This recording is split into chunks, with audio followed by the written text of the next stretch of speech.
télévision du Mali, bienvenue sur notre antenne à Bamako, il est 7h.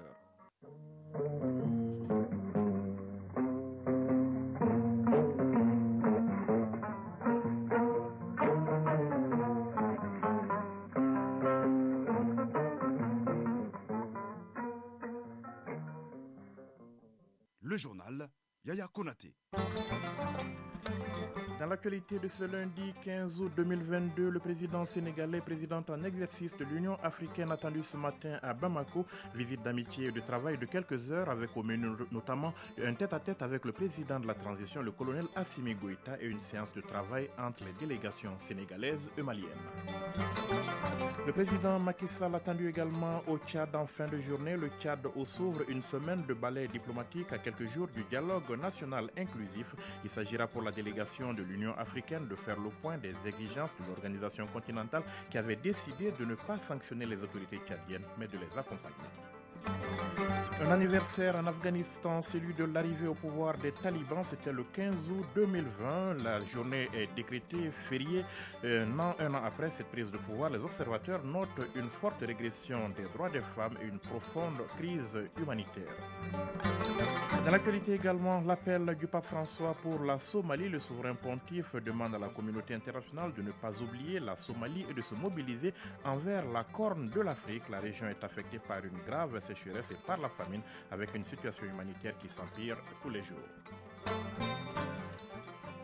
Mesdames, Messieurs, bonjour. Et note de marque attendue donc ce matin à Bamako. Le président Macky Sall, président du Sénégal, président en exercice de l'Union africaine, effectue ce lundi une visite d'amitié et de travail au Mali. Le chef de l'État sénégalais attendu à l'aéroport international président Modibo Keïta de Sénou en milieu de matinée. Au menu de la visite notamment un tête-à-tête avec le président de la transition, le colonel Assimi Goïta au palais présidentiel de Koulouba et une séance de travail entre les deux délégations. Le président Macky Sall, à l'issue de sa visite, s'envole dès cet après-midi pour N'Djamena au Tchad. Le gouvernement de la République du Mali présente ses condoléances aux familles des victimes de l'attaque de Tessit. C'était le week-end dernier. 42 militaires, vaillants militaires donc, et des civils tués et qui ont donc perdu tous la vie. Vous vous souvenez sans doute dans l'attaque qui a visé dimanche 7 août les unités de l'armée malienne. Condoléances portées par le commandant du théâtre Est de l'opération Maliko. Occasion pour le colonel Kamara Famouké de tenter de trouver les mots justes pour remonter le moral des troupes et de les galvaniser pour les victoires futures. Gao Agali Agagissa. Remonter le moral des troupes après l'attaque du camp de Tessit par des hommes lourdement armés. Voilà ce qui justifie cette visite de terrain du commandant du théâtre Est de l'opération Maliko, colonel Famouké Kamara, commandant du théâtre Est de l'opération Maliko. C'est une attaque au cours de laquelle les hommes se sont vaillamment défendus. On a eu des pertes, mais l'ennemi aussi a eu suffisamment de pertes. Et c'est dans ce cadre que je suis venu pour venir féliciter les hommes de la part du chef d'état-major général des armées, prendre toutes les dispositions nécessaires conformément aux instructions pour que tout redevienne plus que normal. Le colonel Famouké Kamara, accompagné pour la circonstance par le directeur du cabinet du gouverneur de Gao, a eu droit à une brève présentation de la situation sécuritaire de la zone. Le commandant du secteur 1, le colonel Issa Bagayogo, et le coordinateur de Fama à Tessit, le chef d'escadron Inamoud Ag Morsoud, ont exposé tour à tour la situation au commandant du théâtre. Le renforcement du dispositif sécuritaire est l'une des préoccupations évoquées par les hommes. Colonel Famouké Kamara, commandant du théâtre Est de l'opération Maliko. Les dispositions seront prises pour renouveler les hommes et ils vont aller encore dans le cadre de déploiement ailleurs. Les dispositions aussi sont prises pour la construction aussi d'un camp qui est déjà bien avancé afin que ce soit une réalité. Le colonel Kamara a aussi déclaré que lors des opérations de ratissage, plusieurs matériels de guerre abandonnés par les assaillants ont été récupérés par les femmes. Les missionnaires se sont également entretenus avec la population. Ils ont rassuré les interlocuteurs du jour de la détermination des femmes à défendre le territoire national. Colonel Famouké Kamara, commandant du théâtre Est de l'opération Maliko. Le message à lancer à la population, c'est le message que les femmes vont toujours rester à leur service, toujours rester pour les défendre. Le message est que nous demeurons toujours là, nous allons les défendre et bien sûr au prix de nos vies. Agali Aguinamoudi-Yatara, directeur de cabinet du gouverneur de Gao. Apporter au nom des plus hautes autorités de notre pays notre compassion, notre solidarité aux familles des victimes militaires et civiles.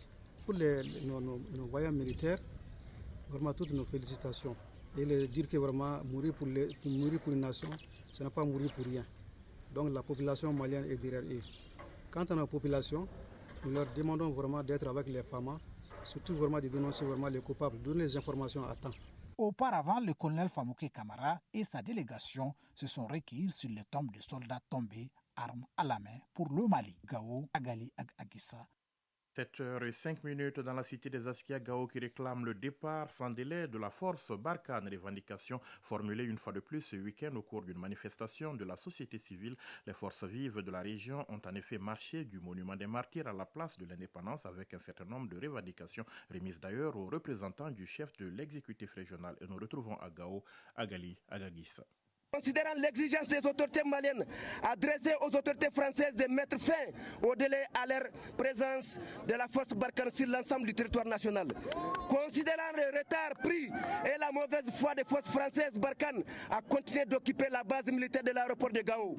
Considérant la persistance de l'insécurité sur les axes routiers, notamment sur la route Gao-Sévaré, devenue l'une des routes les plus dangereuses. Ce sont là quelques-unes des raisons qui ont motivé cette manifestation qui a mobilisé des centaines de personnes. Cette marche est partie de la place des martyrs de la ville de Gao à la place de l'indépendance. Les marcheurs très engagés ne cessent de scander « Vive l'armée malienne, Barkhane dégage !» Des messages bien clarifiés dans une déclaration remise au directeur du cabinet du gouverneur, Abdul Karim Samba, porte-parole des manifestants. Nous, forces vives de la ville de Gao, donnons à compter de ce jour, 14 août 2022, un ultimatum de 72 heures pour le départ définitif de Barkhane. Passé ce délai, nous interdirons la circulation de toutes forces étrangères dans la ville de Gao et sur les axes routiers, sans préjudice de toute autre action nécessaire jusqu'à l'atteinte de notre objectif. Nous exhortons les autorités maliennes de transition à accentuer les efforts de redéploiement de nos forces d'armée et de sécurité sur l'ensemble du territoire national et leur exprimons notre soutien total dans les efforts de sauvetage de notre grande nation. Autres messages hostiles à la présence de la force française sont bien visibles sur les banderoles, les pancartes et autres affiches exhibées à la place de l'indépendance de Gao. Un espace non loin du gouvernorat de la ville où les marcheurs ont été reçus par les représentants de l'exécutif régional. Agali Aginamudiatara, directeur du cabinet du gouverneur de Gao. Cette marche, elle a vraiment son sens. La population est stressée dans la mesure où, par exemple, tous nos axes vraiment routiers sont coupés. La route Gao-Sévaré est coupée, la route Gao-Algérie est coupée, la route Gao aussi en Songo aussi. Donc le prix de l'arrêt aussi a flambé. Cette demande quand même sera transmise à qui de droit. La marche est achevée sous de bons auspices, sous l'œil vigilant des forces maliennes de sécurité qui ont voulu bien accompagner les organisateurs pour la bonne réussite de la manifestation. Gao, Agali, Agissa, Alassane Ahmadou pour l'ORTM. Parlons à présent artisanat et tourisme. La région de Mopti envisage une relance de ces secteurs qui jadis prospéraient sur place. La réflexion est en cours sous l'égide du ministère de tutelle. Elle regroupe l'ensemble des acteurs culturels de la région. De Mopti, Omar Maïga. Le contexte sécuritaire a fortement paralysé le secteur de l'artisanat, de la culture, de l'industrie hôtelière et du tourisme dans la région de Mopti. Pour relancer les activités dans la région, le ministre en charge du département a réuni autour d'une même table les directeurs régionaux des services techniques, les guides touristiques, les représentants des infrastructures hôtelières, les agents de voyage pour faire le diagnostic des activités, s'enquérir des contraintes et dégager des perspectives. Andogouli Gundo, ministre de l'Artisanat, de la Culture, de l'Industrie hôtelière et du Tourisme. Le constat est que ces secteurs se trouvent dans un état sinistré, notamment le tourisme, mais également le secteur de l'artisanat dont les activités sont en partie liées au mouvement des touristes. Plusieurs préoccupations ont été exposées, entre autres, la question sécuritaire, la protection et la réhabilitation de certains sites touristiques, les moyens logistiques et l'organisation future d'une foire artisanale d'envergure nationale à Mopti. Le message principal que nous avons à lancer aux acteurs, c'est de leur dire que le découragement n'est pas malien. Alors je les exhorte justement à garder leur courage, d'autant que malgré la crise, ces acteurs sont restés à la tâche, ils n'ont pas abdiqué, et en faisant preuve d'une résilience extraordinaire. Mahaman Aladji Haïdara, porte-parole. Nous avons pu avoir satisfaction par rapport à tout ce que nous avons déposé comme doléances pour qu'au moins qu'on revoie encore cette situation, pour qu'au moins pour améliorer le cadre de vie des intervenants dans ces différents secteurs.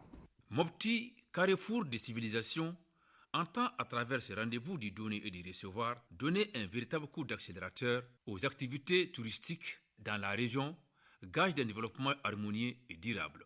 Mopti, Omar Meiga, Suleiman Tepsuge pour l'ORTM.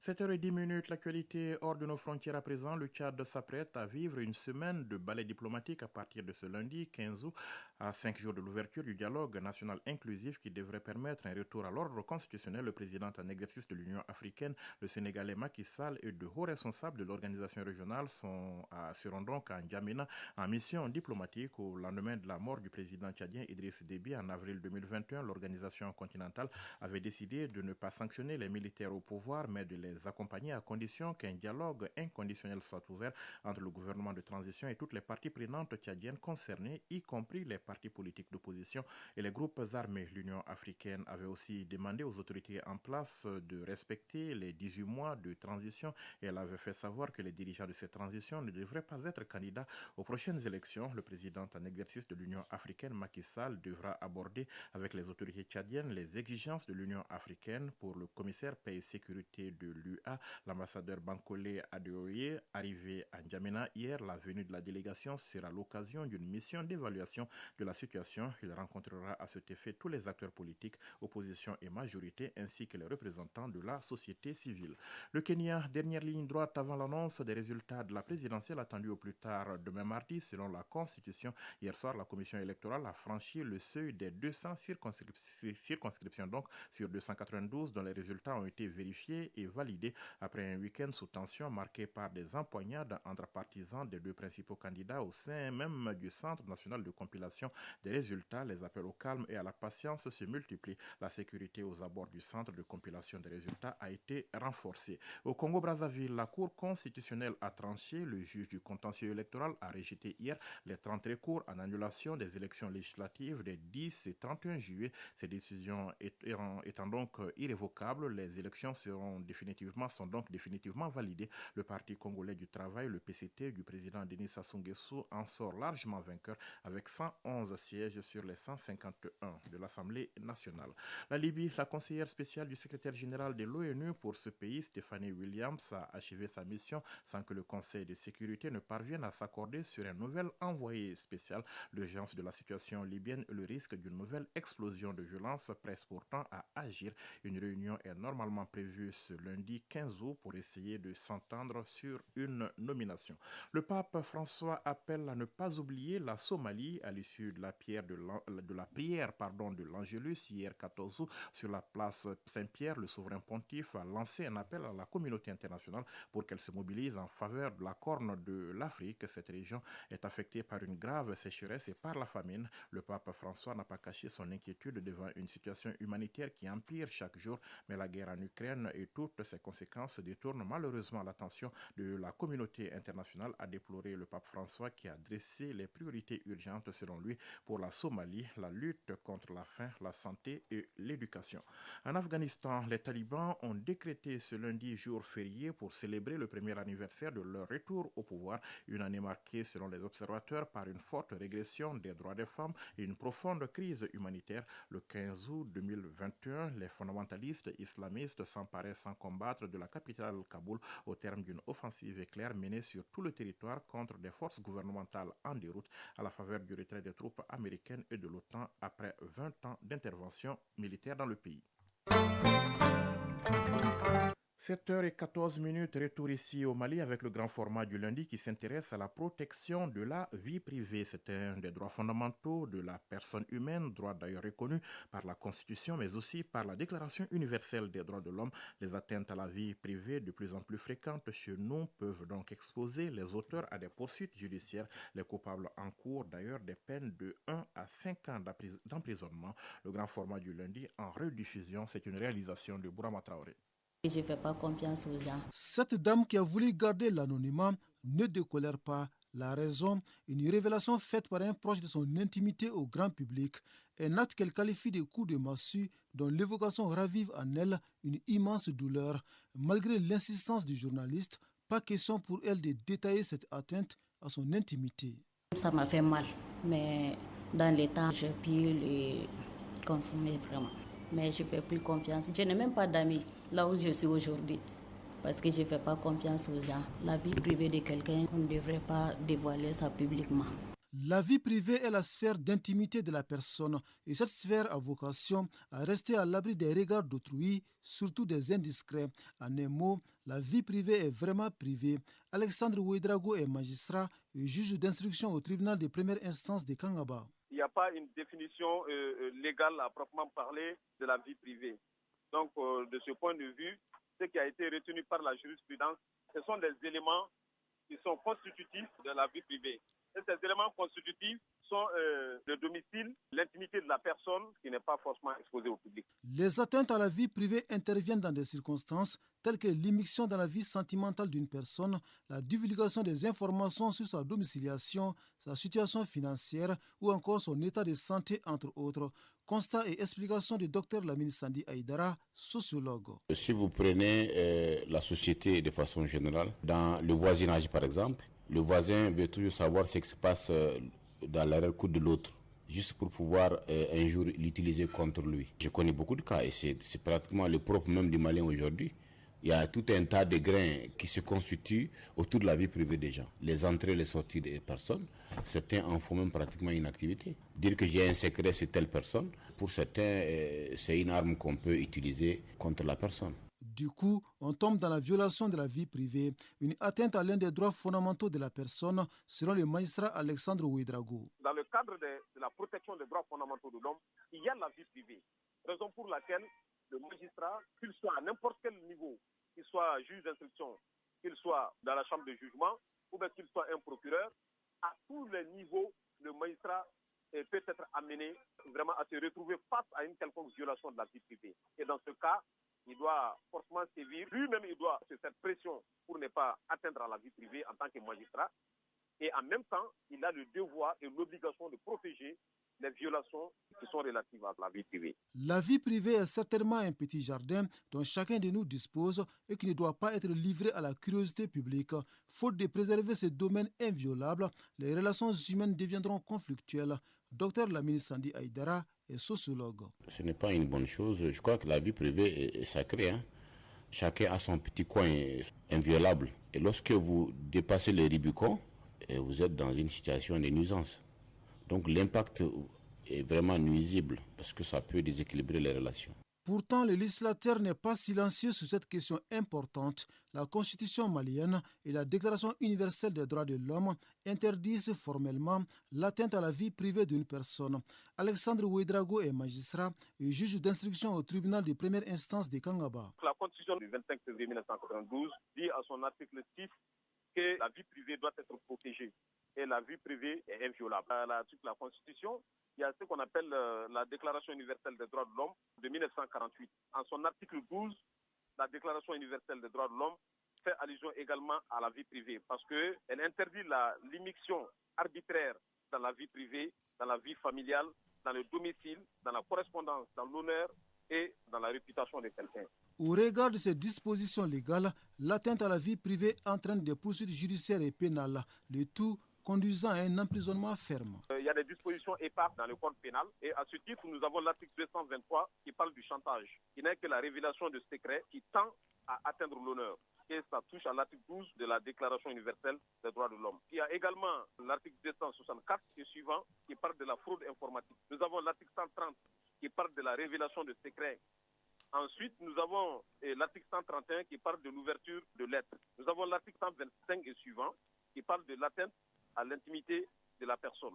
Il y a une panoplie de dispositions qui se trouvent dans le code pénal qui ne dit pas directement la vie privée, mais qui touche de façon substantielle et de façon éparse à tous les éléments qui sont constitués de la vie privée. Donc on peut dire que l'atteinte à la vie privée est bel et bien prévue par le code pénal malien et sanctionnée. Parmi les sanctions, on peut aller jusqu'à 5 ans d'emprisonnement relativement à l'article 223 qui parle du chantage, qui plafonne quand même la sanction de 1 à 5 ans d'emprisonnement. Quand l'intimité éclate au grand jour, la liberté individuelle se trouve sérieusement compromise. Alors que notre liberté s'est bâtie sur ce qu'autrui ignore de nos existences, selon un écrivain russe. –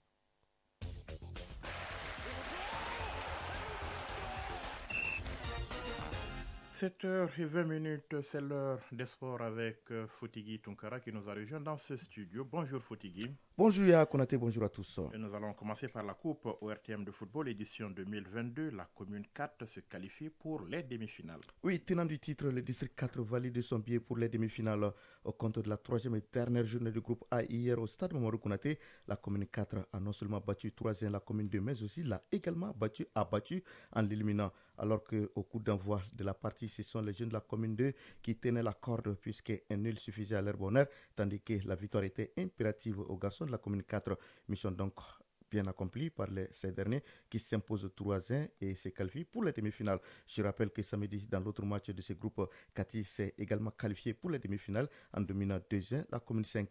Ainsi, dans le groupe A, la commune 2 et la commune 5 tombent en poule, tandis que la commune 4 et Cathy passent au Caridas. Préparatifs des éliminatoires du CHAN Algérie 2023, le Mali affronte ce lundi la Mauritanie, c'est en amical. Ce sera la première manche d'une double confrontation entre Maliens et Mauritaniens à Nouakchott. Après l'opposition de cet après-midi en guise de match aller, les deux équipes se retrouveront jeudi pour se toiser à nouveau. Ces rencontres amicales s'inscrivent dans le cadre des préparatifs du deuxième et dernier tour des éliminatoires du CHAN Algérie 2023. Les matchs aller se jouent du 26 au 28 en cours et les matchs retour sont prévus du 2 au 4 septembre prochain. Exempté au premier tour, le Mali qui affrontera la Sierra Leone se prépare donc activement pour ces rendez-vous très importants. Et nous changeons de discipline pour parler basketball. L'afro-basket masculin des moins de 18 ans, Madagascar 2022. L'Égypte est sacrée championne. Le Mali termine 3e de cette compétition. Oui, tomber les armes à la main samedi en demi-finale face au pays hôte Madagascar. Les jeunes Maliens ont dû se remonter les bretelles pour se faire une place au podium et terminer donc le tournoi sur une bonne note. En match de classement pour la 3e place hier, le Mali a battu l'Angola 79-54 et se qualifie et se classe donc 3e derrière Madagascar, finaliste malheureux, et l'Égypte championne d'Afrique des moins de 18 ans chez les garçons. En finale disputée hier dimanche, les jeunes pharaons ont dominé les Malgaches 81-54 et remportent ainsi le trophée de l'afro-basket masculin des moins de 18 ans. Tout comme l'Égypte chez les garçons, le Mali chez les filles s'est également hissé sur le toit de l'Afrique. En finale samedi, le Mali a battu l'Égypte 86-54 pour remporter le trophée de l'afro-basket féminin U18 Madagascar 2022. Merci Fotigui pour toutes ces précisions sportives. Le rappel du sommaire de ce journal dans un instant. Le président sénégalais, président en exercice de l'Union africaine, attendu ce matin à Bamako, visite d'amitié et de travail de quelques heures avec au menu notamment un tête-à-tête avec le président de la transition, le colonel Assimi Goïta, et une séance de travail entre les délégations sénégalaises et maliennes. Le président Macky Sall attendu également au Tchad en fin de journée. Le Tchad s'ouvre une semaine de balai diplomatique à quelques jours du dialogue national inclusif. Il s'agira pour la délégation de l'Union africaine de faire le point des exigences de l'organisation continentale qui avait décidé de ne pas sanctionner les autorités tchadiennes, mais de les accompagner. Un anniversaire en Afghanistan, celui de l'arrivée au pouvoir des talibans, c'était le 15 août 2021. La journée est décrétée fériée. Un an après cette prise de pouvoir, les observateurs notent une forte régression des droits des femmes et une profonde crise humanitaire. Dans l'actualité également, l'appel du pape François pour la Somalie. Le souverain pontife demande à la communauté internationale de ne pas oublier la Somalie et de se mobiliser en faveur de la Corne de l'Afrique. La région est affectée par une grave sécheresse et par la famine avec une situation humanitaire qui s'empire tous les jours. 7 heures passées de 23 minutes à Bamako, c'est la fin de ce journal. Réalisation, coordination Ousmane Daou, mise en onde Mokhtar Touré, mise en ligne Cheikh Abdoulaziz Koulibaly, présentation Yaya Konaté. Après les infos météo, Fatim Damele pour les avis et communiqués. Prenez soin de vous et des autres. Passez une excellente journée. Au revoir.